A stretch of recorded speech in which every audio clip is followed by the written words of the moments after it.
Dragon Ball Super Chapter 74. Now, I haven't been doing chapter reviews for every chapter of Dragon Ball Super, but this is one in particular that I found very interesting, and I'm very interested to see how the next chapter opens up.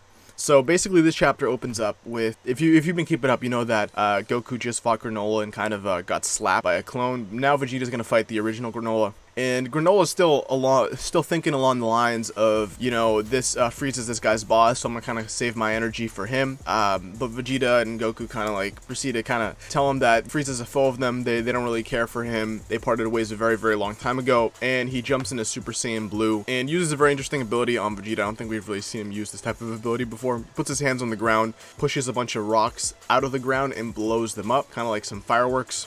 This doesn't really do anything, and Granola kind of says that his destructive power is lacking, so he makes up for it in quantity, and he kind of shows him what it should be like. Picks up a giant boulder behind him and explodes it on Vegeta's face. You know, he's kind of pounding him. Vegeta's, you know, blasting him, but gets dodged. We do see some nice landscape changes.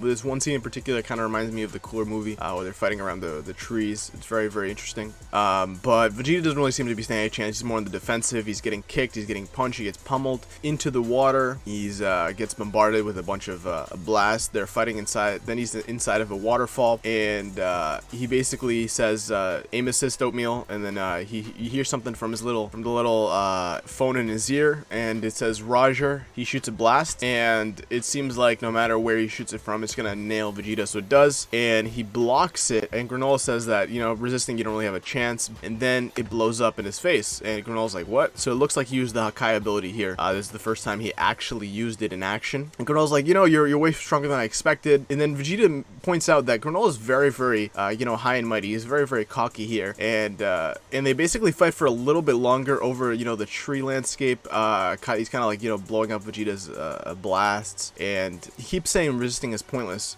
They're continuing to fight, which is to be expected, and Vegeta says that he has a lot of power, but he's not used it, and he's lacking in battle experience. That's gonna help him come out on top. You know, Granola's like, you know, I don't need training. The gap in powers is enough to defeat you, and Vegeta's like, there's no guarantee I'll lose to you. So there's some very interesting dialogue that happens towards the end of the chapter here, which I'm very interested in. You know, Granola's kind of getting frustrated. He's like, shut up, barbarian, and Vegeta says a couple of things. First of all, he says that you know, he says you may be the strongest, and rankings are good and well, but that's just one moment in time, and as soon as that moment leaves, it's history.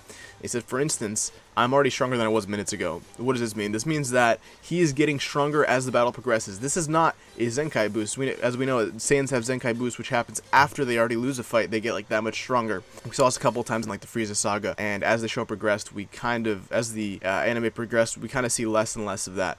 But he says he was stronger than he was minutes ago as they're fighting, which is very similar to a certain someone that we saw not too long ago, right before the Moro arc, Broly. So it seems like he's getting stronger as the fight progresses. Granola hits him with a little like finger thing. I don't know what that's called. He did it on Goku too. It kind of like instant KO kind of thing. As Vegeta's kind of like limped there in base form, he says, you know, it's funny. I haven't had this much fun in ages. And he says he's getting the blood pumping. He looks up with a really creepy glare, and he starts transforming. They kind of, in one of the panels, they kind of bring back these squiggly lines around the characters once they're transforming. It's very, very OG, very, very Dragon Ball Z-esque. Kind of glad they brought that back. And once he starts transforming, it goes on for like 3 pages until we finally see, you know, a new aura, new flames. Granola's kind of sweating. We look at his face. He looks like a baboon. Like looks like a Super Saiyan 3 with like UI Omen hair. Not a huge fan of the design. I like the hair. Don't like the eyebrows. Somehow his face got thinner. But this is the new God of Destruction transformation that we saw Toppo acquire. This is Vegeta's variation of the same form. So yeah, it's very, very interesting. You know, we see he has the God of Destruction earpiece. He has this new transformation. I'm assuming he's gonna have some insane power, so I'm very, very excited to see how the next chapter turns out. I think he's going to give Granola a beating, but that's pretty much all that happened in this chapter. Again, I can make a video kind of talking about my speculations of chapter 75, but this is what has happened so far. I'm very, very glad to see this transformation. You know, it was much needed for Vegeta. He was very behind Goku, and we're also gonna make a video kind of talking about, again, pure speculation about which transformation would be stronger, this one or Ultra Instinct. I think that one's very interesting. I think you guys might be interested in that. Anyways, if you guys like more videos like this, don't forget to like, comment, subscribe. We got a lot more videos coming up. If you guys want to talk to me, chat with me, debate with me, talk anything, you know, Dragon Ball, Naruto, Boruto, jump in the Discord. We can have a chat, and I'll catch you in the next one.